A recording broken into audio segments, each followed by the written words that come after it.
She stood in the doorway with her tote half unzipped and told me she was staying over at Jenna's with the girls. "We want to actually talk for once," she said, digging for her phone. "No husbands, no schedules, just a night to vent. You're fine, right? First time for everything." I answered, leaning against the fridge. "You want me to pack you a toothbrush, or you're borrowing a communal one like a true rebel?" She rolled her eyes. "I'm serious, Mark. It's been a week. I need this. Take the car." I said, "I'll Uber to the shop in the morning." Her brow flicked. "No, I'll get a ride. We'll share a taxi. It's safer if we split it." "Do what you want," I said. "Lock up." If I'd known where that sentence was headed, I would have kept the car keys in my pocket and called it a night. We'd been married 9 years. I run a small home renovation crew. She works in marketing for a local clinic. We were the practical couple people asked to host barbecues because we had folding chairs and didn't fight in front of kids. Lately, she'd been late at work and out with Jenna and Ellie Moore. I didn't run a stopwatch, but patterns pile up. When someone stops laughing at your jokes and starts timing their size, you notice. I stacked the dishwasher and watched the porch light cut a triangle on the driveway. She left a minute later, perfume hanging in the entry like she expected applause.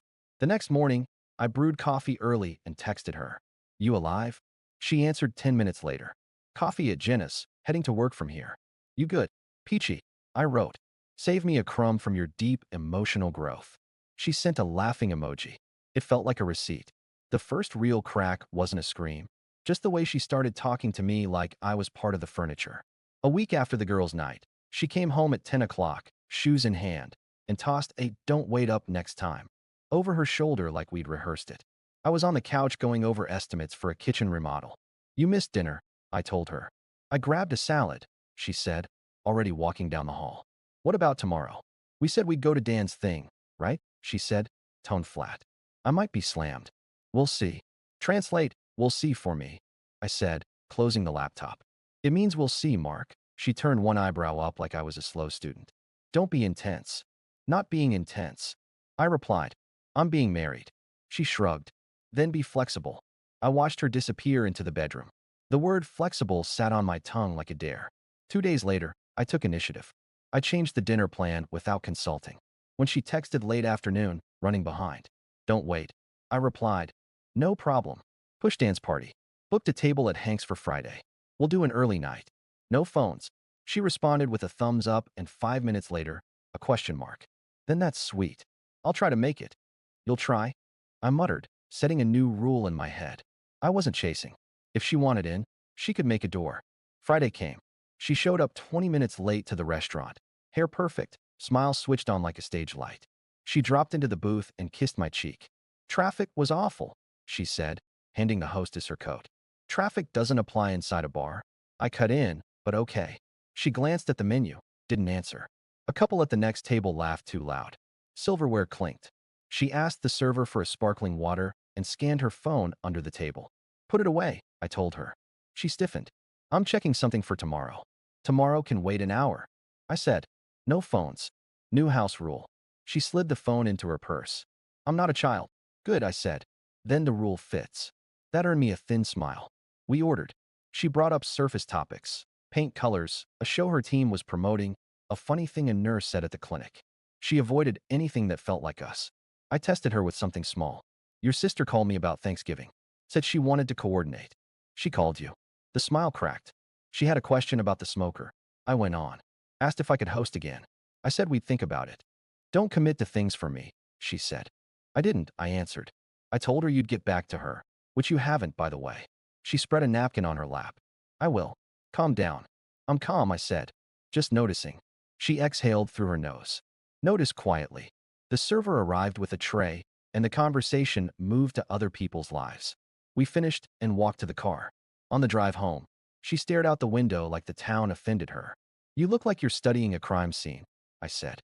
"I'm tired," she replied. "That's been your headline for a month," I said. "You want me to stop planning anything after 6? Say it." "I want you to understand that my job isn't 9 to 5, she shot back. "I understand plenty," I said. "What I don't get is the attitude. If you need space, use your words." Her jaw shifted. "You're smothering." "I took you to dinner," I said. "If that's smothering, the bar is low." "Maybe the bar needs to be low to reach you," she said, almost playful, then shut her mouth like she'd gone too far. There it is, I said lightly. The mystery solved. I'm the problem. I didn't say that. You meant it. She folded into silence for the rest of the ride. When we got home, she grabbed her laptop and went to the guest room with a wave. I need to finish a deck. Finish your deck, I replied. I stayed in the kitchen and set another rule without announcing it. No more waiting with warm food. I'd cook what I ate, and she could forage like a raccoon at midnight. Sunday, she brought a new tone, teasing with an edge, like pulling threads. We were at our friends Dan and Marcy's backyard, where folding chairs and paper plates form an ecosystem. I'd made potato salad. She arrived an hour late and clinked a bottle of seltzer with Marcy. Working woman problems, she said like a punchline.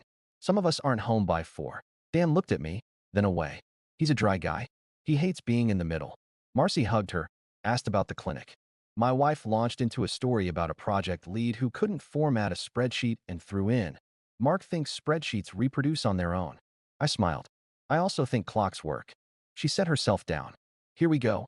No, genuinely. I said. I'm impressed you can be late to a party that started whenever. A couple neighbors smirked. That kind of thing is fertilizer for a marriage if you don't deal with it. I turned the conversation out of the ditch. Dan, your fence looks good. I said. Those posts finally straightened. He grunted. Thanks. Might need you to look at the deck, though. Swing by the shop Monday. I said. I'll put you on the calendar. My wife laughed to Marcy. He's always scheduling, even leisure. She glanced at me to see if I'd bite. I didn't, but I logged it, the public poke. Small but deliberate. When we got home, I moved the joint account's automatic transfers. I didn't drain anything. I'm not petty. I just split savings into 2 buckets, one with my name only. It was practical, clean, invisible. I also changed the door code on the garage to a time-restricted setting. After midnight, it pings my phone. Not to spy, to know. Monday morning, I told my foreman, Ben, to take point on the Oakland job. I'll be in and out this week, I said. You sick? He asked. Just reorganizing, I said. He sucked on a toothpick. Reorganizing what? Priorities. He eyed me.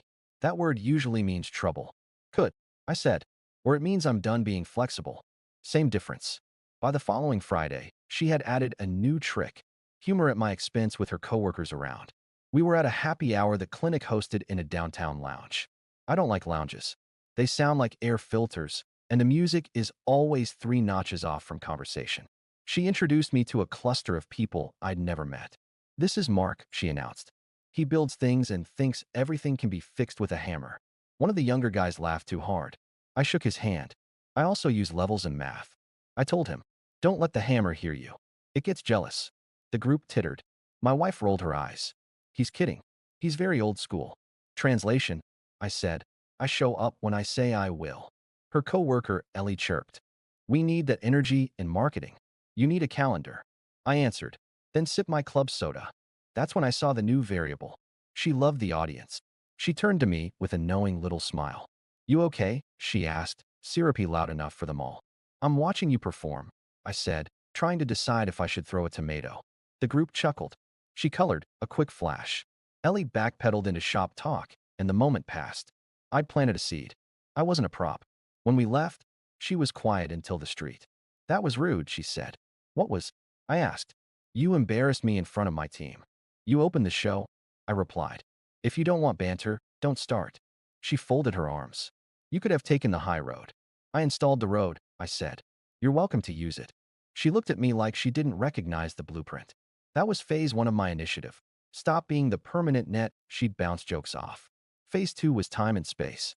I started leaving the house at 6 and getting to the shop before anyone else. I put my phone on Do Not Disturb from 9 p.m. on. If she texted late, she'd get me at sunrise. That week, she pinged me at 11:48, running over at Jenna's. Don't wait up.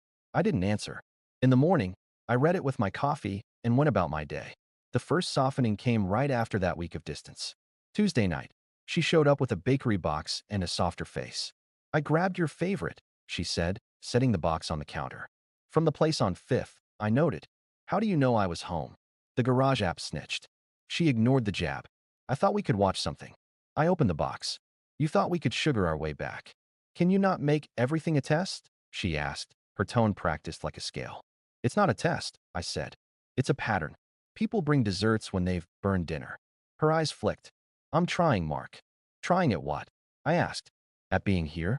At not mocking me in front of Ellie? At texting before midnight? Which effort should I applaud? She put both palms on the counter. You're not easy. I'm not easy because I finally set rules, I said. And suddenly, that's a problem. She softened further. I miss us. I miss us too, I said. That's why I shrunk the variables. Dinner at home twice a week. Phones face down in a bowl and a hard stop at 10. You in? She blinked, then nodded a touch too quickly. Okay. Good, I said. Starting tomorrow. And for 2 days, she played along. She did dishes without commentary. She put her phone in the bowl. She even asked about the deck job with Dan like she cared to hear the answer. I felt the string loosen in my chest, which tells you I still wanted this to work. That's the dangerous part. Hope makes a lousy guard dog. Thursday at 9, she checked her phone and announced, Ellie's in a bind. I might swing by for an hour. She's prepping a pitch. It's 9, I said. I know, she said. It's just tonight. The rule says no, I answered. It's work, she insisted. It's important. Why is it always important when you want to break the rule? I asked. And never important to keep it when it's mine. She grabbed her purse and tried to smile. I won't be long. Stay as long as you want, I said, moving the bowl of phones to the side. I'm going to bed. Tomorrow I'm on the early shift. If you're late, don't wake me. Use the guest room. The smile flickered. Seriously? Seriously, I said. Pick a lane. She left. Midnight ping. I didn't answer. She came in quiet and used the guest room like I told her to. In the morning, she was honey again, making eggs. Breakfast? She asked. I'm good, I said, grabbing a thermos. We'll catch up Sunday. Why Sunday? She asked. I'm booked, I said. Shop. Then a round of cards with the guys. I'll be scarce. She frowned. You're punishing me. I'm building a weekend, I said. You're welcome to ask for a seat at the table. That weekend, she asked to see her sister on Saturday night. I told her, take the car. I'd Uber. She declined, took a taxi. I watched her through the front window like a man casually noticing the weather. After she left, I showered, put on jeans and a gray hoodie, and called Ben. You still have that tracker phone we use for supply runs? I asked. Yeah, mind if I borrow it tonight? He whistled low. You okay? I'm verifying a schedule, I said. He didn't press. He swung by, handed me the phone, nodded like he didn't want the details. You're the calmest I've seen a guy in your position. Emotion is expensive, I said. Information is cheaper. I ordered a rideshare and set the destination as Jenna's on the app just to see the route. Then I canceled, waited 5 minutes, ordered another, and asked the driver to follow the taxi 4 cars ahead. He was a talker. I tipped him before we got going so he'd save the commentary. You ever tail someone before? He asked. Only bad habits, I said. We moved through neighborhoods that looked the same at night.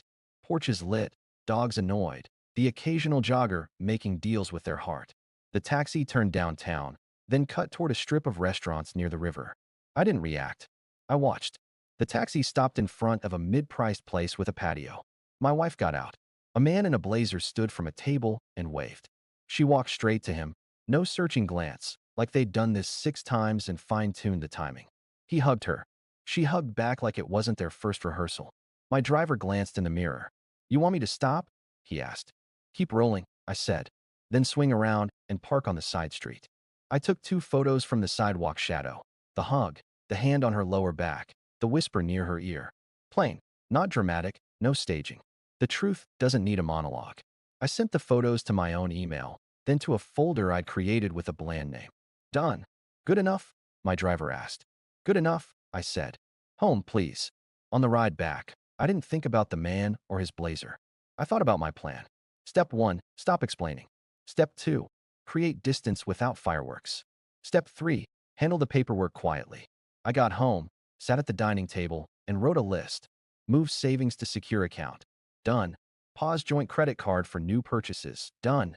Change auto pay on my truck and the shop utilities. Done. Call my cousin Tony, who does family paperwork for a living, to draft a clean set of forms that didn't drag the thing into theater, scheduled for Monday. I slept like a man who has a map. Sunday morning, she floated through the kitchen humming. Want to go for a walk later? She asked. Got to head to the shop, I said. We're behind on a backsplash. I can help, she offered. Too light. You don't like grout, I said, and you hate dust. She pouted a little. We should do something fun. We should, I said. Pick Thursday. We'll go to the farmer's market. She brightened. Okay. Monday, I met Tony for coffee. He slid a manila folder across the table and didn't ask questions. He's family. He just raised an eyebrow. You sure? Sure enough, I said. I want it straightforward. No circus. You want me on call? No, I said. I want it handled. Quietly. He tapped the folder. This is clean. Good, I said. I'm not here to win. I'm here to end. I took the folder to my office at the shop, locked it in a drawer, and went back to measurements. No one on my crew noticed anything. Men noticed fresh paint, not stale air. The second softening hit midweek. She met me at the shop at lunch with takeout and a smile that could pass code inspection. I was in the neighborhood, she said. Thought I'd bring you something. Ben lifted his brows and retreated to the lumber rack. She walked in like a guest who'd read the room. She looked around at the saws and tool chests and said, "It smells like cedar and coffee in here. I like it." "That's because that's what it is," I said. She put the takeout on my workbench. "Sit with me." I sat. She asked about the crew, about the Oakland job, about Ben's kid. She had her phone in her bag and kept it there. I watched the performance and gave it just enough applause to be polite. "I miss us," she repeated softly. "We've been in the same house," I said. "If someone's missing, it's not both of us." She looked down. "I know I've been distant." "That's one word," I said. "I'm trying to fix it," she said. "Please meet me halfway." "I changed rules," I replied. "That was my half. The other half is your half." "I can do that," she said quickly. "Prove it," I said. "Tonight. No late runs. No, Ellie needs me. You and me on the couch, and we actually talk." She nodded. "Deal." She kept it. We watched a show and she laughed in the right places. She curled her feet under her, careful, like she was trying to remember how we fit. It felt almost normal. At 10, she kissed my temple and said, "Thank you." I nodded. Didn't move. I've learned that when someone is selling you normal, wait for the invoice. The invoice arrived 2 days later, stamped urgent. I was at the shop early when my phone buzzed with her text. "Staying at my sister's tonight. She needs help with some home stuff. Don't wait up." I stared at the message. I pictured the restaurant, the hand on her back, the way she didn't scan the room. Home stuff was a cute phrase. I called her sister Lauren before my coffee went cold. Lauren answered on the third ring. "Hey, Mark." "Morning," I said. "You ready for the cavalry?" "What cavalry?" "Your sister's. She said she's staying at your place to help with home stuff." Silence, then a small sigh. "I'm guessing she didn't expect you to call." "I'm guessing a lot lately," I said. "Mark," she said, voice softer. "She's not here, and I don't need help." "Thought so," I said. "I'm sorry," she said. "I hate this." "I appreciate you not lying," I said. "Are you free for breakfast tomorrow?" "A beat. You want me to be there when she gets home?" "Yes," I said. "I want it quiet, and I want it over." "Can you make it at 8?" "I'll be there," she said. "Do you need anything?" "A witness," I said, "and your ability to sit still." "I can do both," she said. "Mark, you okay?" "I'm fine," I said. "I have a plan." I hung up and went to work like it was any Wednesday. At lunch, I opened the locked drawer, checked the manila folder, and added a new sheet. A simple inventory of what was mine before, what we bought together, and what I didn't care about. When a man has control, he doesn't need to take every lamp. He takes his dignity and the things with his initials on them. I printed 2 copies of the photos from the restaurant and tucked them in the folder, not to wave in anyone's face, just to close the loop. That night, she texted twice.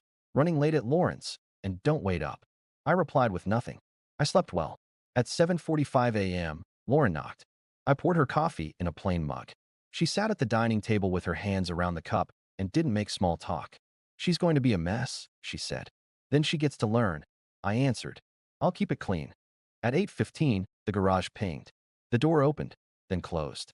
I heard keys on the entry table and a bag drop to the floor. She walked in, saw Lauren, and froze. "What? What are you doing here?" she asked her sister. Lauren took a sip of coffee and didn't answer. I came out of the kitchen with a second mug. "You're early," I said. "How was helping your sister?" She swallowed. Before you build a story," I said. "If you want the truth to have a chance, sit down."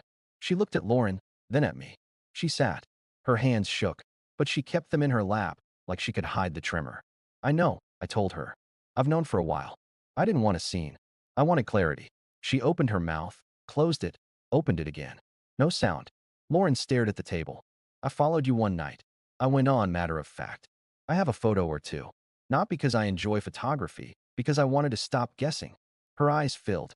She shifted her gaze to Lauren, then back to me. "I'm sorry," she whispered. "If apologies fix structure," I said, "I'd carry a bag of them to every job site." She put one hand on the table. "We can talk about this." "No," I said evenly. We won't. She went quiet. Since you understand where we are, I continued. Do me a favor. Grab that folder on the console and sign what's inside. It's the one useful thing you can do today. She stared at me, then stood, walked to the console, and looked down at the folder like it might burn. She brought it back, opened it, saw the photos, and pressed her lips together. You can keep those, I said. Add them to your future scrapbook. She nodded once, a tiny motion, and found the signature line. She didn't argue over furniture. She didn't bargain about trips or timelines. She picked up the pen and signed where it asked. Silent tears ran down her face. She didn't wipe them. She closed the folder and pushed it back to me. I'm sorry, she said again, barely audible. I nodded. Don't worry. She looked up, confused at the calm. I mean it, I added steadily. Don't worry. Worry is for people who plan ahead. Lauren set her mug down and stood without a word. She walked to the guest room and started gathering a duffel. My wife followed, moving like someone carrying a box labeled fragile that she should have packed months ago. I stood in the doorway and didn't supervise. They returned through the hall with a suitcase and a tote. She picked up her keys, then put them down, then picked them up again like she needed something to do with her hands. Do you need anything else? I asked. She shook her head. No? Then go with your sister, I said. She'll get you where you need to be. She looked around our kitchen like it was an exhibit she was leaving. Mark, don't. You made your choices, I said, not unkindly. I made mine. She whispered one word. Please. Please what? I asked. She had no answer. She carried her bag to the front door. Lauren opened it. The morning was bright. Neighbors would be out soon walking dogs, living their unremarkable lives. She hesitated on the threshold. Last thing I said. She turned. I don't hate you, I told her. I'm just done giving you access. Her chin dipped. She went out. Lauren gave me a brief nod. Respect, relief, both, and followed her to the driveway. They loaded the bags into Lauren's sedan. The engine started, backed out, and left. I shut the door. The house made a new sound, silence with integrity. If you expected me to fall apart, you haven't been listening. I'm not made of glass. I'm also not made of stone. I leaned on the counter and let the last 9 years organize themselves into a lesson. Then I got up, made a list, and started living it. First, I called Tony and told him the folder was signed. He said he'd handle the rest. Second, I texted Ben. I'm in all week. Put me on every estimate you can. He replied with a thumbs up, and 5 minutes later, 3 addresses. Third, I took her name off the auto pay for the utilities, updated the insurance, and reset the garage code entirely. Then I went to the shop and worked until 7 because work is honest. It pays you exactly what you put in. It doesn't flirt with your patience. That first week alone, I slept hard and woke early. I said yes to a Saturday ride with my buddy Marcus. He's a paramedic who speaks in 3-word sentences and means all of them. We took a loop out of town and back, stopped for breakfast at a diner where the eggs arrive fast and the coffee is industrial. He didn't ask details. He just looked at me and said, "You good?" "I'm useful," I said. He nodded. That counts. At the shop, I started training a new guy, a kid with decent hands and no attention span. I taught him how to measure twice, cut once, and keep his mouth shut when clients talk. In the evenings, I played cards on the back patio with a small circle of men who know the value of silence. We didn't toast to new beginnings. We dealt. We talked about busted faucets, playoff odds, and whether you can trust a neighbor who paints his house in winter. The answer is no. Word got around in our circle that I was single. I didn't post a manifesto. I didn't burn anything. I didn't perform for the internet. Lauren texted me exactly once. "Thank you for keeping it clean." I replied, "Thank you for showing up." She left it there. As for my ex, she didn't contest anything. She moved into a rental across town. I heard from a mutual friend that the man from the restaurant was less reliable than his blazer looked. Shocking. She messaged me once. Just wanted to say I'm sorry again. And I didn't answer. Not out of spite, out of completion. The house is mine now. In the way a space becomes yours when you hold your line. I kept the dining table and replaced the couch. I bought a used pickup for the crew and a heavy bag for the garage. Sundays, I drive to the river and walk the path with a coffee. Sometimes a woman with a golden retriever falls into step beside me, and we talk about nothing for a mile. If that turns into something, it'll be because we both respect the rules, not because one of us needs a net. Do I still hurt? Some mornings, yes. It shows up when I find one of her hair ties in a drawer or see a receipt with her handwriting. And remember, I used to love the loop on her G's. Pain is part of the bill, but I'm glad I followed that taxi. I'm glad I wrote the list and moved the money and told her to sign. Living in fog is worse than breathing clean air that stings. People ask how I stayed so calm. Here's the answer. I decided early that my job wasn't to convince her. It was to respect myself. I enforced rules and didn't lecture. When she pushed, I shifted the logistics. When she lied, I made a breakfast appointment. When it was time, I handed her a pen. Now I work more. I see my friends more. I eat better than I did when I waited up for cold dinners. The shop is having its best year. Not because I'm punishing myself with hours, but because focus is cheaper than stress. There's a woman I met through a client. She runs a small landscaping team, knows the names of trees, and shows up when she says she will. We've had coffee twice. We kept it simple. We laughed about a busted sprinkler valve like it was a Greek tragedy. She told me she respects direct people. I told her I only speak that language now. I don't tell this story for sympathy. I tell it because there's a moment when a man realizes the room he built is no longer his. You can rant, or you can reframe the door. I chose the door. I closed it behind me. And the quiet on the other side doesn't ask for anything you can't give. What do you think about this story? Let me know in the comments. Drop a like, and don't forget to subscribe for more real-life stories.